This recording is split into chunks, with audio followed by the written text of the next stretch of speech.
3.3 is called the unit circle and circular functions. Especially unit circle is a very, very important topic in our trigonometry class. So we're going to spend a lot of time with unit circle. A unit circle has its center at the origin. So this is the center, and it has a radius of 1. So drawing this unit circle from the center and then getting radius of 1 from each direction gets us the unit circle. And then when we talk about the unit circle, we have to know that x-axis represents the cosine, and then the y-axis represents the sine. So when we show an angle theta, we have to start from this x-axis. This represents the angle 0. And then we have to keep going until we reach the angle theta, and this will be the terminal side. So this is the starting ray, and then this is the terminal ray. And then this point is 1, 0. This one hits 0, 1. So here x value is 0, y value is 1. At this point, x value is -1, y value is 0. Here, x value is 0, y value is -1. And then here, x squared and y squared is equal to 1. And remember, x represents the cosine of the s, where s represents the arc length of this angle. X squared plus y squared is equal to 1. And this is a unit circle that we need to know. The trigonometric functions of angle theta in radians found by choosing a point x, y on the unit circle can be written as the functions of the arc length s, a real number. So this angle theta will stop at a point on the unit circle at a point x, y. When interpreted this way, they are called circular functions.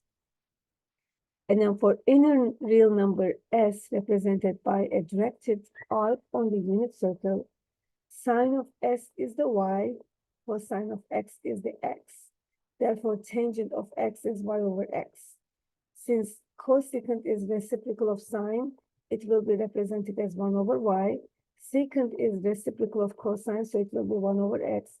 And cotangent is reciprocal of tangent, so it will be x over y.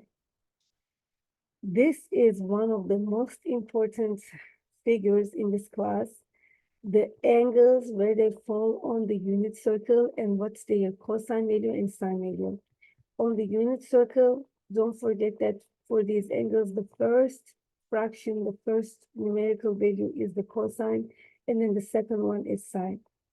We have the 0 here. Cosine of 0 is 1, sine of 0 is 0. Next angle on the unit circle we have to know is 30 degrees, which is pi over 6. Its cosine value is √3 over 2, and sine value is 1/2. So on, you can find the cosine and sine value for these all key angles on our unit circle. These angles here, they're called quadrantal angles. 90 degree is a quadrantal angle because it stops on the y-axis.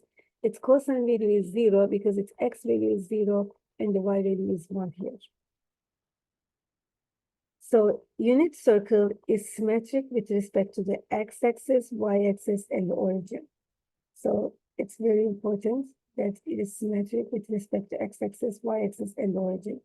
For any point on the unit circle, its reference arc is the shortest arc from the point itself to the nearest point on the x-axis. For example, the quadrant 1, real number pi over 3, is associated with the point 1/2 and √3 over 2 on the unit circle. So that means cosine of pi over 3 is 1/2, and sine of pi over 3 is √3 over 2. So this angle, pi over 3, this is going to be the arc length, pi over 3, and it's going to be in quadrant 1. So in the first quadrant, symmetry type and corresponding point, we don't have to worry about the symmetry type because this is the main angle, and this is the corresponding point on the unit circle for pi over 3. This is the cosine value of pi over 3, and this is the sine value of the pi over 3. But look, all these angles will use somehow these numbers because they're going to all refer to this angle. So 2 pi over 3, its reference angle is still pi over 3. So pi over 3 and 2 pi over 3, they're symmetric to each other by using the y-axis. So we're going to copy these numbers again, But because in quadrant 2, x values are negative, but y values are still positive, so cosine will be a negative value now, but the sine will be a positive value. Similarly, pi over 3, which is the pi plus pi over 3, its reference angle is still pi over 3. And 4 pi over 3 and pi over 3, they're symmetric to each other with respect to origin. And in quadrant 3, both the x values and y values are negative. That means sine and cosine, they both will be negative values. Finally, 5 pi over 3 is going to still refer to this angle pi over 3 because 5 pi over 3 is 2 pi minus 1 pi over 3. And it will be in quadrant 4. It's symmetric to pi over 3 by x-axis. So in the quadrant 4, x values are positive, but y values are negative. So the sine value will be negative while the cosine value is still positive. And then using the unit circle, they're again obtaining the Pythagorean identity, which is very important in trigonometry class. Sine squared plus cosine squared of any angle is always equal to 1. And this is called Pythagorean identity. Its proof depends on this reality that on the unit circle, x squared plus y squared is equal to a1. Domains of the circular functions are important. Sine and cosine function, their domain is from negative infinity to positive infinity, which means you can take the sine and cosine of any angle you like. So there is no domain restriction. Sine and cosine will accept any angle as the input. Tangent and secant functions, they become undefined whenever you give them an angle who is multiple of pi over 2. Cotangent and cosecant functions, they become undefined whenever the angle is a multiple of pi.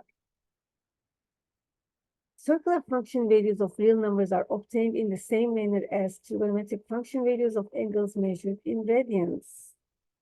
When you are evaluating the circular functions, that you have to just make sure that your mode is in radian mode if the given angles are in radian measure.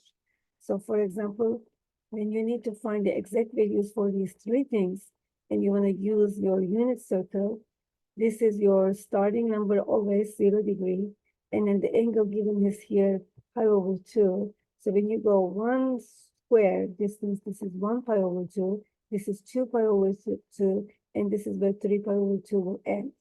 And then the angle itself starts from here, and it ends all the way here.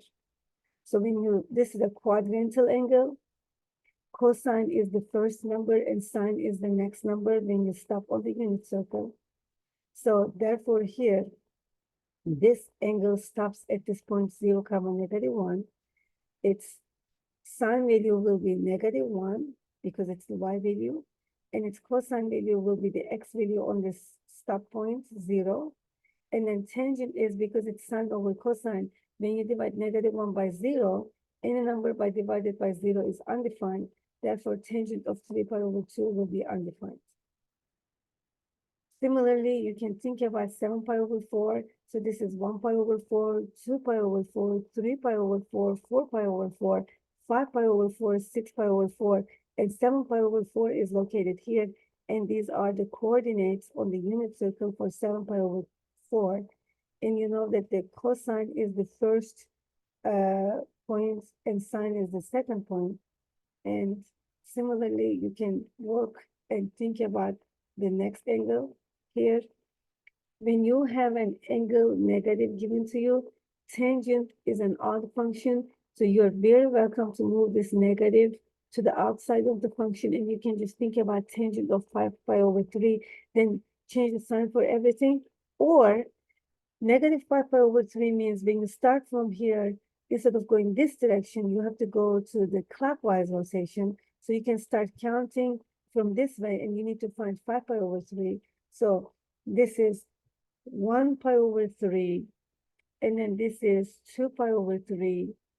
This is your 3 pi over 3, and then you can just count and end up at your 5 pi over 3 from the other direction. And then when you look at this, negative 5 pi over 3 is going to stop at this point, 1/2 and root 3 over 2. You can also find the coterminal angle by adding 2 pi to this. If you add 2 pi to this, you will end up at pi over 3. So you know that this angle is gonna stop at the same location as 1 pi/3, and this will be the points for this angle. And you can calculate the required sine cosine functions for this. So it's very similar, all these questions, and I will let you explore all this.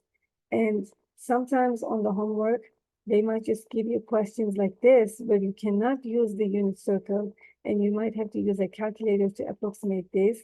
When the angles are given these decimals like 1.85, 0.5449, don't forget that these are in radian measured, and the calculator must be in radian settings. And then you can just type these to the calculator once you make sure that settings are in radian, and they will give you the answer. And this is end of 3.3.